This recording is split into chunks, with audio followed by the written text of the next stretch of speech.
Perfect है तो क्यों 90% लोग आज भी ग्रेजुएट होने के बावजूद जॉब के लिए स्ट्रगल करते हैं? क्यों डिग्री होने के बाद भी पैसा और सक्सेस एक सपना बन के रह जाता है? लेकिन कभी हमें पैसा मैनेज करना नहीं सिखाया जाता, इन्वेस्ट कहाँ करना है ये नहीं सिखाया जाता, मनी मैनेजमेंट नहीं सिखाया जाता है, जिसके कारण हमारे अंदर फाइनेंशियल लिटरेसी ज़ीरो है, मिसिंग है। लेकिन जॉब ज़ीरो है। आपके दिमाग को ब्लॉक कर दिया जाता है, आपके सवाल पूछने की क्षमता को ख़त्म कर दिया जाता है, आपकी इमेजिनेशन फ्रस्ट्रेशन की वजह से ख़त्म हो जाती है। और यही सब कुछ कारण है जिसके वजह से गरीब गरीब रह जाता है और अमीर हमेशा और अमीर हो जाता है। और वो अपने बच्चों को जितने हो सके बेस्ट एजुकेशन देने की कोशिश करता है, लेकिन जब एजुकेशन सिस्टम ही स्लेव हो तो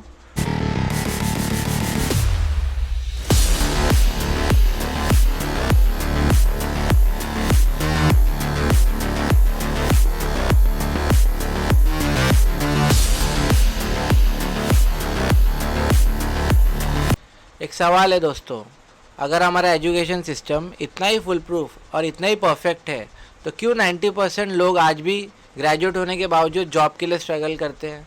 क्यों डिग्री होने के बाद भी पैसा और सक्सेस एक सपना बन के रह जाता है? असल में दोस्तों सच तो ये है कि इंडियन एजुकेशन सिस्टम वो लेगेसी है जो अंग्रेज़ों ने शुरू की थी ताकि उनको ओबीडियंट सर्वेंट्स मिले, क्लर्क्स मिले, ना कि लीडर्स और एंटरप्रेन्योर्स। और इसका नतीजा क्या निकला? आज तक मिडिल क्लास सिर्फ स्ट्रगल करते रह जाता है और जो अमीर है वो और अमीर बन जाता है। इस वीडियो में वही जानेंगे कि वो क्या बात है जिसके वजह से अमीर और अमीर हो जाता है, गरीब और गरीब हो जाता है। क्या हम इस स्लेव सिस्टम के विक्टिम हैं और ऐसा क्या है जो हम करके इस रैट रेस से बाहर निकल सकते हैं और सक्सेस हासिल कर सकते हैं? तो चलो दोस्तों, तो first part, history and consequences. साल था 1835 जिसमें लॉर्ड मैकॉले ने एक प्लान बनाया, मैकॉले मिनट ऑफ एजुकेशन, जिसके तहत उनका प्लान था इस देश के जो गुरुकुल है, जो एजुकेशन सिस्टम है, स्किल बेस्ड सिस्टम है, उसको तोड़ के एक वेस्टर्न एजुकेशन सिस्टम इस पे पे थोपा जाए। उनका जो लक्ष्य था वो क्लियर था। दे वांटेड अ जनरेशन जो इंग्लिश में बात करे, उनके लिए काम करे, लेकिन कोई सवाल ना पूछे, चुपचाप नकल करे, अकल का कोई दखल ना करे। यही उनका पॉइंट ऑफ व्यू था। और अनफॉर्चुनेटली इंडिपेंडेंस के इतने साल बाद भी हमने वो सेम सिस्टम कॉपी पेस्ट किया है, वो आउटडेटेड सिस्टम जिसको हमने कभी अपडेटेड बनाने की कोशिश नहीं की, कभी कुछ रिफॉर्म्स लाने की कोशिश नहीं की, और सेम ब्रिटिशर्स का सिस्टम हम झेलते जा रहे हैं। सिलेबस आज भी आउटडेटेड है, बुक्स आज भी कॉलोनियल माइंडसेट से लिखे जाते हैं, और जिसका फल क्या निकलता है? बच्चों को सिर्फ रट्टा मारना आता है, कोई इनोवेशन या कोई लीडरशिप क्वालिटीज़ उनके अंदर कभी डेवलप हो ही नहीं पाती, क्योंकि ये सिस्टम ही डिज़ाइन किया गया है ताकि हम एक ओबीडियंट स्लेव बने, ना कि कोई इंडिपेंडेंट एंटरप्रेन्योर। अब अगला पार्ट है प्रॉब्लम्स जो आज हम देख रहे हैं। हमारे स्कूल सिस्टम, एजुकेशन सिस्टम, यहाँ तक कि हम खुद भी अंदर से ये सारी चीज़ें फॉलो कर रहे हैं। पहला है मेमोराइजेशन ओवर स्किल्स, रट्टा मारना ही सीखा है हमने, सिर्फ कभी कुछ नया करना सीखा ही नहीं। इसके लिए हम पढ़ पढ़ के सिर्फ नौकरियों के लिए तैयार हो रहे हैं, ज़िंदगी के लिए नहीं। हमें बचपन से दुनिया भर के फार्मूलाज और नंबर्स सिखाए जाते हैं जो हमारे दिमाग में अच्छे से जाते भी नहीं है, लेकिन कभी हमें पैसा मैनेज करना नहीं सिखाया जाता, इन्वेस्ट कहाँ करना है ये नहीं सिखाया जाता, मनी मैनेजमेंट नहीं सिखाया जाता है, जिसके कारण हमारे अंदर फाइनेंशियल लिटरेसी ज़ीरो है, मिसिंग है। स्कूल्स और ये सारे एटमॉस्फेयर ने डिग्रीज इक्वल टू जॉब्स बना के छोड़ दिए है। इसीलिए आज इंजीनियर हो या एमबीए या आप कोई भी बड़े से बड़ा कोर्स कर लो, उसके स्कूल्स की लाइन तो लंबी है लेकिन जॉब ज़ीरो है। क्योंकि जैसे बताया, ये स्लेव सिस्टम जो एजुकेशन सिस्टम है वो डिज़ाइंड ही इस तरीके से किया गया है ताकि आप एक ओबीडियंट सर्वेंट बने, ना कि इंडिपेंडेंट। आपके दिमाग को ब्लॉक कर दिया जाता है, आपके सवाल पूछने की क्षमता को ख़त्म कर दिया जाता है, आपकी इमेजिनेशन फ्रस्ट्रेशन की वजह से ख़त्म हो जाती है। और यही सब कुछ कारण है जिसके वजह से गरीब गरीब रह जाता है और अमीर हमेशा और अमीर हो जाते हैं। अब अगला पॉइंट है आउटकम। तो आउटकम कुछ इस तरह है दोस्तों, जैसे आपको बताया, गरीब की ज़िंदगी एक साइकिल की तरह हो चुकी है। एक गरीब सोचता है कि मैंने जो एजुकेशन हासिल नहीं की, जिसके कारण मैं वो कामयाबी हासिल नहीं कर पाया, और वो अपने बच्चों को जितने हो सके बेस्ट एजुकेशन देने की कोशिश करता है।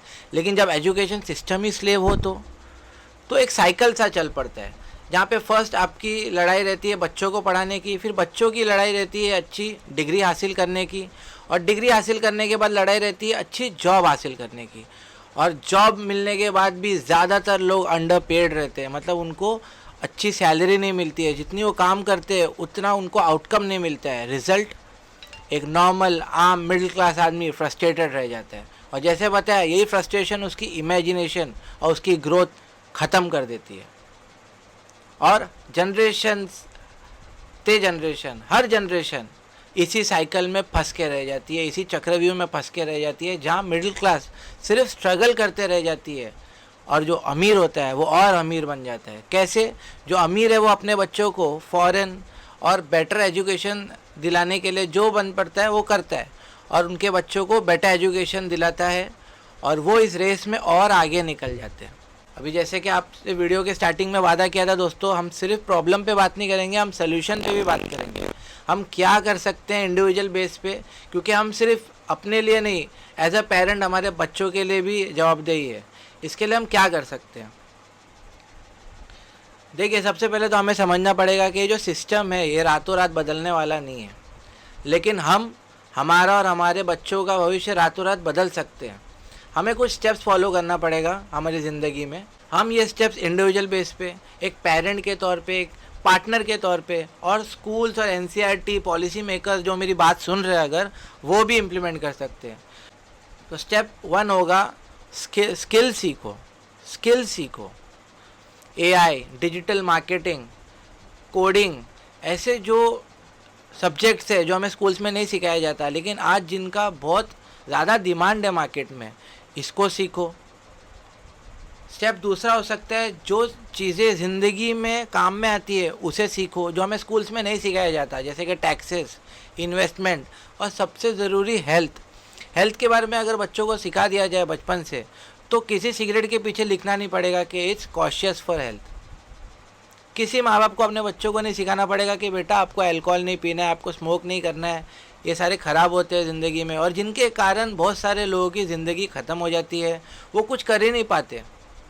तो इसके लिए मेरे हिसाब से हेल्थ बहुत इंपॉर्टेंट पॉइंट है, जो हमें खुद भी सीखते रहना चाहिए, हमारे आजू बाजू जितने भी लोग हैं उनको सिखाते रहना चाहिए, और स्कूल्स को तो ज़रूर बच्चों को सिखाते रहना चाहिए। Step 3 self learning. जैसे मैंने कहा, हमेशा सीखने के लिए ओपन रहिए, कभी बायस मत बनना कि मुझे सब कुछ आता है। हमेशा ये मान के चलिए कि मुझे बहुत कुछ है जो नहीं पता है इस दुनिया में, मैं बस एक छोटा सा एटम हूँ इस दुनिया में। तो हमेशा ओपन रहिए सीखने के लिए, यूट्यूब के थ्रू, ऑनलाइन कोर्सेज के थ्रू, जहाँ से जितना इन्फॉर्मेशन मिले कम है उसे हासिल कीजिए, खुद को इन्फॉर्मेशन से भर लीजिए। यही कुछ तरीके हैं जिसके थ्रू आप इस रैट रेस से निकल सकते हैं, इस स्लेव सिस्टम के थ्रू जो स्लेव्स बनते हैं उसको चैलेंज कर सकते हैं और सक्सेसफुल बन सकते हैं। आखिरी पॉइंट होगा क्लोजिंग। अब सवाल सिंपल है दोस्तों, क्या हम इन ब्रिटिशर्स के बनाया गया ये जो स्लेव सिस्टम है इसको कब तक झेलेंगे? क्योंकि भारत हमेशा से इन्फॉर्मेशन के लिए ही जाना गया है। हमारे यहाँ ऐसे लोग ही पैदा हुए हैं जो इन्फॉर्मेशन के लिए भूखे रहे हैं, हमेशा इन्फॉर्मेशन के लिए भूखा रही है। कोई नया चीज़ सीखने के लिए हमेशा कोशिश कीजिए, और नई चीज़ सीख के हमेशा अपनी ज़िंदगी में उसको इम्प्लीमेंट भी कीजिए।